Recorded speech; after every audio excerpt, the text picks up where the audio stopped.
Latest updates ఎప్పటికప్పుడు పొందడానికి big TV WhatsApp channel follow అవ్వండి. లింక్ డిస్క్రిప్షన్ లో ఉంది.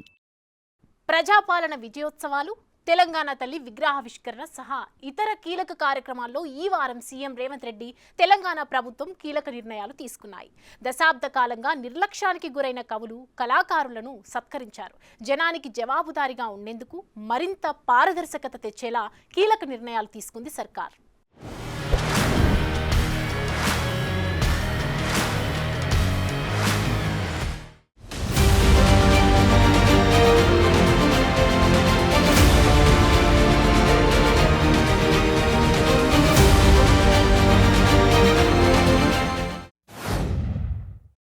రేవంత్ సర్కార్ ఏడాది పాలనలో సాధించిన విజయాలకు సంకేతంగా ఈ నెల 8న ట్యాంక్ బండ్ పరిసరాల్లో వేడుకలు సంబరంగా జరిగాయి. ఈ సందర్భంగా నిర్వహించిన ఎయిర్ షో, సాంస్కృతిక కార్యక్రమాలు ఆకట్టుకున్నాయి. వీటిని చూసేందుకు వేలాది మంది జనం తరలివచ్చారు. ట్యాంక్ బండ్ పై ఇండియన్ ఎయిర్ ఫోర్స్ ఆధ్వర్యంలో ఏరోబాటిక్ విన్యాసాలు ప్రదర్శించారు. Suryakiran aerobatic team leader captain Ajay Dasarathi నాయకత్వంలో 9 ఎయిర్ క్రాఫ్ట్స్ ఆకాశంలో విన్యాసాలు చేశాయి. వీటిని సీఎం రేవంత్ రెడ్డి తిలకించారు.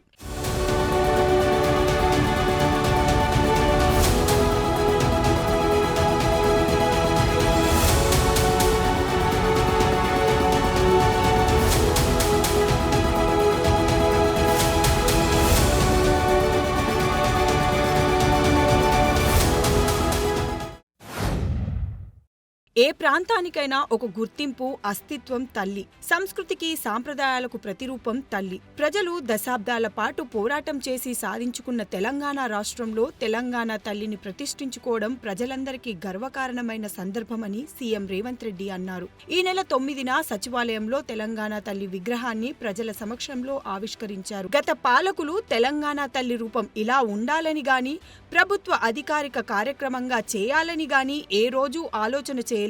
కానీ సీఎం రేవంత్ మాత్రం తెలంగాణ ఉద్యమ గుర్తులకు పట్టం కట్టేలా నిర్ణయాలు తీసుకున్నారు. వాహన రిజిస్ట్రేషన్లు టీఎస్ నుంచి జనం సెంటిమెంట్ అయిన టీజీకి మార్చారు. తెలంగాణ ఉద్యమ సమయంలో మార్మోగిన జయ జయ జయ హే తెలంగాణ పాటను రాష్ట్ర గీతంగా తీసుకువచ్చారు. తెలంగాణ తల్లి విగ్రహ శిల్పులను సన్మానించారు. వారికి ఫ్యూచర్ సిటీలో 300 గజాల చొప్పున స్థలంతో పాటు ₹1 కోటి నగదు, తామ్రపత్రం అందించారు. తెలంగాణ తల్లిని ప్రతిష్ఠించుకున్న రోజు డిసెంబర్ 9న ఒక పండుగలా తెలంగాణ తల్లి ఆవరణ ఉత్సవాన్ని అధికారికంగా రాష్ట్ర స్థాయిలో, జిల్లా స్థాయిలో, మండల స్థాయిలో ప్రభుత్వ కార్యక్రమంగా నిర్వహించేలా జీవో రిలీజ్ చేశారు.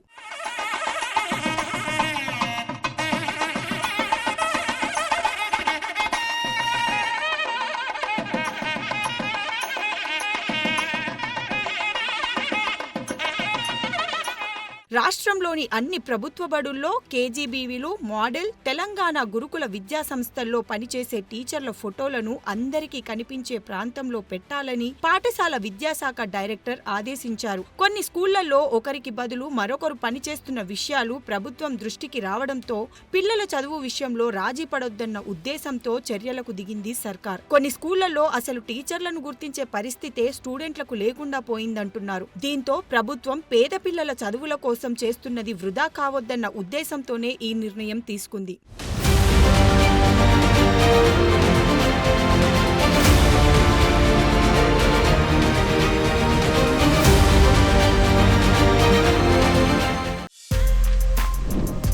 For more videos like this, subscribe Big TV channel.